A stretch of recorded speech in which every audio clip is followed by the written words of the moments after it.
This current incarnation of Riff, how long has it been that the five of you have said this is us now? Well, this group has actually been together. Me, Anthony, and Steven, we never stopped. But it's been a year since we actually got on the stage together and performed because of the pandemic. Yeah. So pulling in the two new members, Kenny and Tarinio, we've had, I want to say, one boot camp rehearsal so far. You know what I mean? And we're pretty much getting ready to go in a different direction as far as our rehearsal time, because we want to be ready this fall. I want to say this fall, like we're taking little shows right now, but the fall, it looks like we're going to be really, really busy. So, and our thing is because we had those top 10 hits, we had the movie, people definitely knows who we are. You know what I mean? When we strike up into those 90 songs, they may remember those songs because, again, they were top 10 hits. The other, oh yeah, I remember the song. They sing that. So it's like, they're mainly looking for those guys that, that sing that school song, right? But then when we strike those other songs up, they're gonna know those records. But we thrive off of flatlining the stage, I like to call it, which means killing the stage. So we put everything we have into our show so that our audience will not forget that we were there. So I've been to a lot of the 90s shows. You see a lot of the same people on the same shows. And people make their rounds and they go see those shows. They definitely get out there to see them, but they singing the same thing. So what's going to make Riff a little different? I probably shouldn't be talking like this because I don't want people to get the same idea that I'm getting. But we're trying to make sure that our show stand up against those hits, that those bona fide hits that those cats have. And they're not singing them very well. Not that people really care. As long as you sing the hits, they singing them with you. They don't even know they off key or their vocals aren't the same way. I could say that the crew that we have right now, is definitely, we're going to be able to stand up and be one of those groups, man, that people remember when they come to a show. I promise you that. 100,000 degrees. I just had coffee. I'm not going to get hyped. I'm not going to get hyped. Yeah. I'm just saying, I promise you, our job is to make people, especially those first 3 rows, they're getting the business. Yeah. Because once they see those first 3 rows jumping and going, the arena is going crazy. So there you go. We with it. The question I have, maybe Kenny, you can answer this, is that what's the difference between having the 4 as opposed to 5? Because you back in those, and I think back in the 90s, there was a move to, I think, a quartet. So there's about 4, maybe you get 3, between 3 and 4. But as Anthony sort of alluded, that you needed to have 5. Does it sound wise? Is it much difference having 5 people singing than 4? Yeah, it's very, very much different. The background vocals, for one, it's kind of gives you a more fuller and thicker sound. It kind of makes us sound just like the record. I mean, the record, when you hear the record is really, really thick in its background vocals. Having that 5th member kind of makes the leader focus on their lead and the background to focus strictly on their background. Just kind of makes it a little easier. The leader can go for broke and just have a great time leading that particular song, and the background can focus on backing that leader up and making that thing really, really come to life. So yeah, it makes a huge difference. Okay. And I do wonder going forward, is that one of the things that I couldn't understand a long time was a group like SWV. You had Coco singing, and really and hard doing background.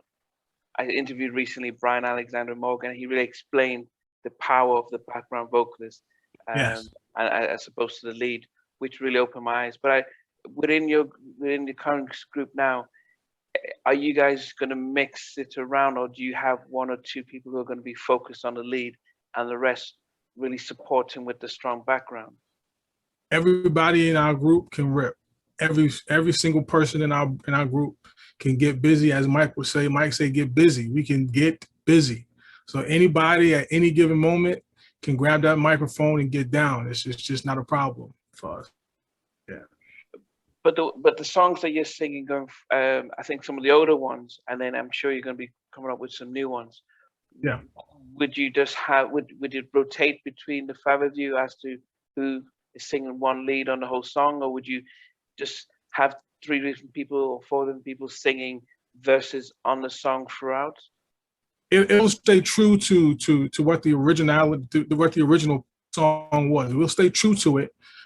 But if that person just maybe have a horse or something, whatever the case, the show must go on. We got to keep moving, and please don't get it twisted. So if Mike can't do his lead, Chill can do it. Chill can't do it, I can do it. I can't do it. So it's kind of going across the board. You know what I'm saying? I don't think nobody could do Smooth, because Smooth was way in the bottom doing his baritone thing. Please.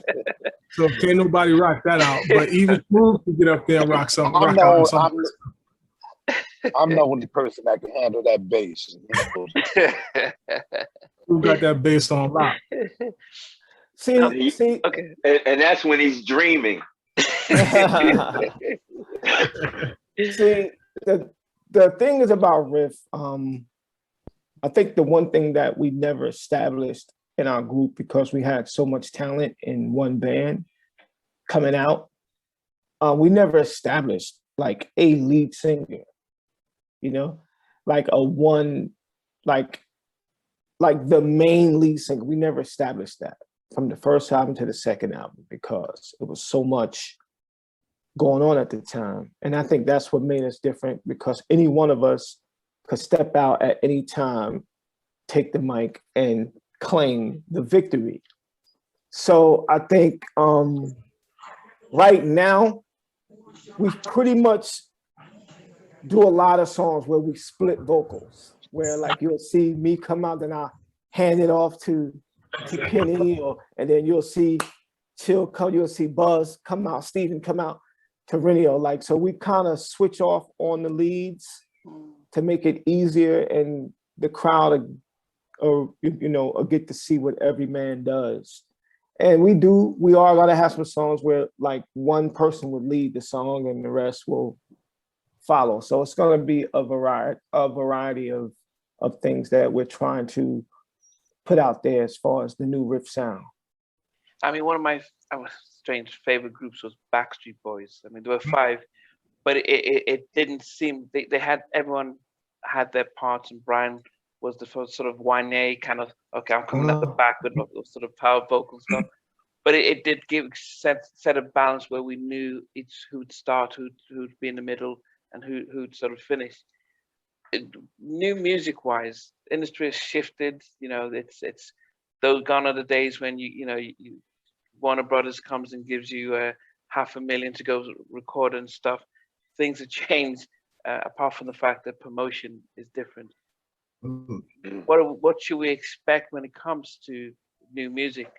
Not just if we're getting any, but also the direction of the music. And the reason I say this is because you've got your hardcore sort of 90s R&B fans, mid 40s to 50s year olds who still hold dear to their 90s stuff. Don't necessarily enjoy the sort of trap music that's coming out that seems to be like, no, this is alienating us, and so hence they just go back to the old. But I'm just wondering how you balance, because you still might need to try and get a younger audience with the music, but how do you then try and cater to the audience who've kind of grown up and would be at those revival shows with new stuff? Well, let me take some of it, and then the rest of the fellas can answer. Listening to the radio, Like Yeah, definitely. they are paid to play who they're programmed. Like it's like they have a list of people that they have to stay. What's the word I'm looking for?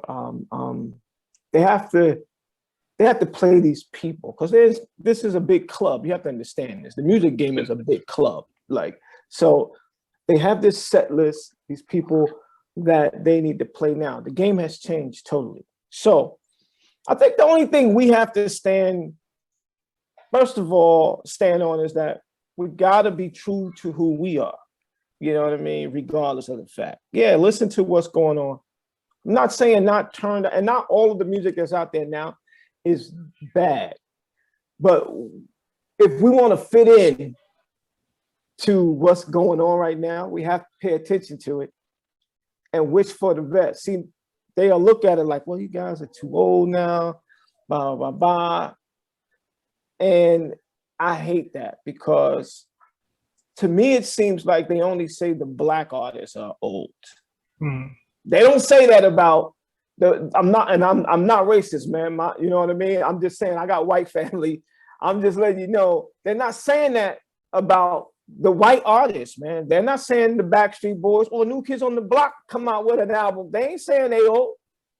It's I love the music, man. You know what I mean? Yeah. So I think what Riff has to do is just stay true to what Riff does.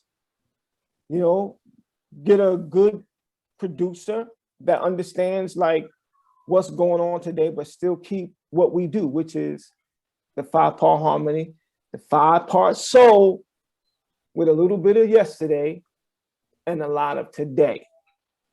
And if we can do that, I believe that we will cut through and people will understand that although music has changed and we're touching on it a little bit, the realness is going to remain. It's going to come out and you will understand and remember it as well, because it's going to be different. And at the same time, we're still going to keep what we like to do so that we can please our family that's been supporting us all these years. Yeah, we definitely want to make new fans. Definitely. We definitely want to go into those arenas where they're performing and flatline the building. We want them to love us. But at the same time, we're going to give them something that they may not have seen yet, especially when it comes down to the drop of the music and we just can stand there and rock. And it's just like, whoa, okay. And that's, you know, fellas, if I'm wrong, y'all tell me I'm wrong. I'm just speaking what I am, but you know, the way I feel about it. Yeah, I mean, Anthony, I did see a doc on YouTube where you guys had were in a studio trying to come up with some new music or so, and this was, you know, you kind of revisited back to school and you were coming up with some new music. What happened to that sort of music you put together?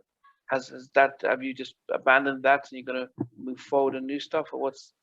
Yeah, it's trash. Like all of that music you'll hear, like maybe on SoundCloud or something. We leak it out there, or like if you come to a Riff show, we might be selling it in the back of the arena. You know what I mean? Like, you know what I mean? Like we might package it up and be like, yo, here's some unreleased. Give me $10 for it. Take us home with you.